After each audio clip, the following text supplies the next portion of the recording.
Okay guys, what is up? More is here today to do his One Piece chapter 760 review. Yeah, after all these chapters, after Dressrosa begin, we finally saw, heard and read the true, shocking flashback of Don Quixote DOFLAMINGO and his true target. But I will save that for the last, as the best part. So the first part of the chapter was, very good, because we saw, Dressrosa, Plateau, and Sabo sitting there on the floor, and Koala just arriving there, and so in that way we can conclude that Fujitora against Sabo fight comes to a conclusion, to an end. It's a little bit disappointing because I really wanted to see much more of them fighting. A few chapters more, but always the one who decides, so be it. And we can see that Koala and Sabo are arguing, and Koala is attacking him angrily. She said to him, think about your position. You're a second in command, and you can't just go to a Navy admiral just like that with full strength. Do you want to get the Revolutionary Army into a war like that? And of course, Sabo in that he answered, "My brother was in danger, so nothing matters." And then she angrily take his face and took it like he was made from rubber, and she said, "Yes, it does." In that sort of way, he looked like Luffy when in all these chapters and episodes when he tried to increase his face because he was made of rubber. It was a pretty bit funny too. And then we saw a little flashback of Fujitora and Sabo when they were conclusion of their fighting. In that flashback we even saw the Navy Admiral, how was the words? Oh yeah, were all badgers in this one hole. Even the Navy can be heroes all this time. It's absurd. I mean, for hearing that for an Admiral, it's really shocking and surprising. I mean, when I hear those words from him, I will say his personality is a little bit exactly the same as was from Aokiji. But they're different, but in sort of way, somehow in their personalities are very different. Because Fujitora is tactical and smarter than Aokiji, and Aokiji was always lazy to think. So that's the big difference between them. But about their personality, about their thoughts, about the justice, all the Shichibukai system and the absolute justice and everything, they're much like the same sort of way. So yeah, let's move on. And then Sabo said, if the Navy find out about the thoughts you have, so way means that he can get in big trouble. But then Fujitora said, "Nah, I could say you sold me that idea." And then when he left the plateau, he said, "After all, it's just a gambling." But when I heard just a gamble, I really was thinking, what did he mean about that? So yeah, but after when I read all the chapter, I understand what he means about that. The second scene of the chapter was with Azo, King Riku, Tank Lepanto, and when the citizens of Dressrosa tried to attack them. But in that case, when we saw in the chapter, they didn't try to attack them. They tried to free them. They bowed to their knees to their king, former king, and they begged for forgiveness. And they even said, "Please, King Riku, save us." King Riku was cold his eyes, like there. He was not shocked or even happy. And then the citizens said, "We will do whatever you want. We will fight, we will fight. We will die, we will die. We will suck your dick, we will suck your dick." But in so way, he only said, "No, we'll just wait." And then he said, "Wait." And then King Riku said, even him, like Violet, he believed in Luffy, and he will defeat the Flamingo, kick his ass, and free Dressrosa from all this chaos. And then in that chapter, that particular end of that chapter, that part, here comes Admiral Fujitora with two dices in one cup, wood cup I think, and he said, I gamble on the same person as you, King Riku. You are gambling on Stride too, Fujitora? I mean, look, you really surprised me. I mean, if you're gambling that he will win, there is a little trace that leads to that he have the same personality as Aokiji, as I said. Fujitora really surprised me. Gambling on a pirate. Well, so in that way, Fujitora means that even the Navy sometimes can use pirates to complete their goals. But let's move on. And there is where came the best part. Here we have on the main flat. Here on the main flat, DOFLAMINGO trying to get up from the Red Hawk attack that Luffy gave him in the last chapter, and Treble all in pieces, all in the pieces. And then even then, of course, we all found out that he's a Logia Dolphin user. He tried to, how can I say? He tried to put all his body in one place, but he failed.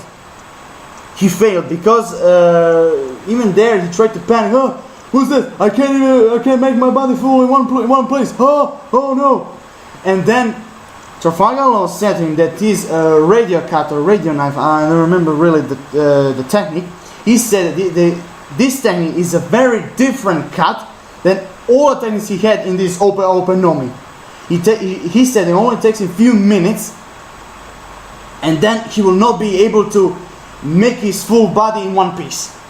And then we saw Trafalgar Law attacking Treble, and he was all in panic. You know, oh, get away from me! And then he's trying with one technique. He looked like he had a gun, but it was a Dolphin technique. How did it called? Wait a minute. Just a second. How was it called? Wait. How was it called? Just a minute.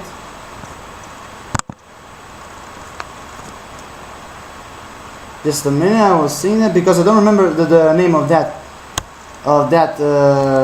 technique, but now I'll try to find out.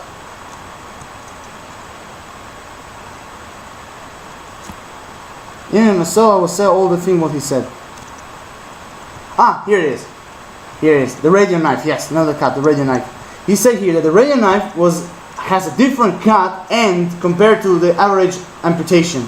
All I need is a few minutes, and it won't even matter what treatment you're getting or what power you have. You won't be able to retach yourself. And then is when I said that Treble was panicking when he was trying to attack him and everything. And then he attacked him with the technique what I mentioned. I think it's called. Just a minute. I think it's called. Here it is. Injection. Yes. Injection. Yeah, injection. And then Treble was panicking and stuff. Have you forgotten all these times I took care of you? Take this. Take this snot blade. And injection and shoot. And then he cut the slime from his nose. He cut him in half. And then we try to finish Treble. Here comes DOFLAMINGO, and with his strings again he stabbed him and really badly injured him. And then is where Monkey Luffy was trying to attack him again, but DOFLAMINGO with his leg with full Bushaku Haki. He kicked him, and with a tenny, he even tied up his hands like that. He tied him up like that, so he can move. And then he was trying to talk, and then, even then, I even forgot that Bellamy was controlled by DOFLAMINGO. He even Bellamy attacked him and injured him. So and then the great speech begins. I really don't know all the speech, but I really want to read it to all of you because it's very interesting. Very interesting. Just give me a second.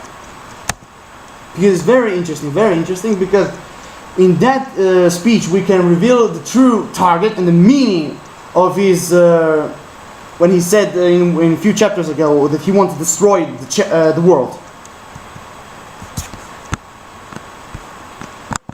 Bloody hell, this internet is very slow. Ah, there it is. Here you go.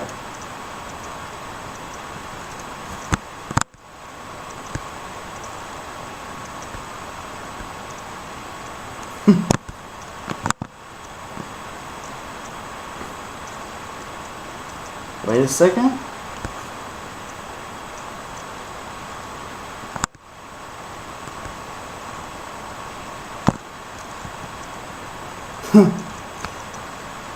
Oh yeah, I forgot to tell him that one personality, when we find out that DOFLAMINGO doesn't like to be treated like a fool. Well, somehow all the villains are like that. They don't like to be treated like a fool, or like fool. That's true, really true. Just a minute. Ah, here it is. I want to really read all the speech of DOFLAMINGO. It's really interesting.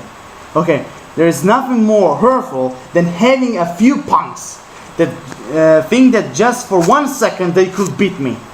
Don't forget, I'm the world's most noble bloodline.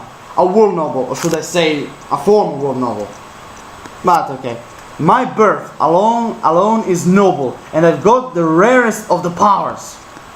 Of course, the world nobles can control everything, that's what he meant. But then, one day, my foolish father came down to this junkyard, leaving his family of 4 behind, and give away that very power I had.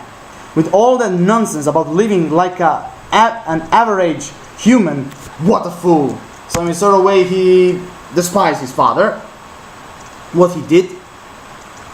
Living in a junkyard, yeah, it was the first time I was really wondering why they lived in junkyard if they were vulnerable, but there is the answer. Father, where are the slaves? Because in that chapter, in the last page, we saw DOFLAMINGO at his age of 8. Oh yeah, Father, where are the slaves? Let's go buy them. Father, a common person talked back to me, a celestial dragon. Will you lend me your gun? Somehow that's a trace that he shoot his father with a gun. Father, it's because you live in such a dirty place that Mom died of illness. Ah, so that's how his mother died, with illness, because they lived in filth. Now if I understand that he is innocent about their mother's death. Oh, here it is. At 8 years old, I saw the heaven and hell of this world because of my stupid father. I killed my father and took his head to Marjo's with me. Okay, that means he's really, even as a kid, he was a psychopath. But the celestial dragons never accepted me because, according to them, we were a family of traitors. Family of traitors. I'm wondering what he means about that. I mean, if I'm correct, Don't Call the Family was one of the creators of the government. I don't know why they call them a family of traitors. That's when I swore that I destroy this world dominated by them. My life so far can't be compared to yours. I have no time to play with brats. So in sort of a way, his true target is to destroy the world nobles. Or how he said, destroy the world, controlling by them. I mean, yeah. At the end of this chapter, I'm really gonna say that I like this chapter. I give him 9.5 of 10 to this chapter because I really liked it, because finally saw a little bit of the flashback and the true target of DOFLAMINGO when he said, yeah, I want to destroy the world. I'm really impressed and really amused. So yeah, I'm done. Subscribe, comment, give me your thoughts on this, drop me a like, I really appreciate that. Peace, have a nice day.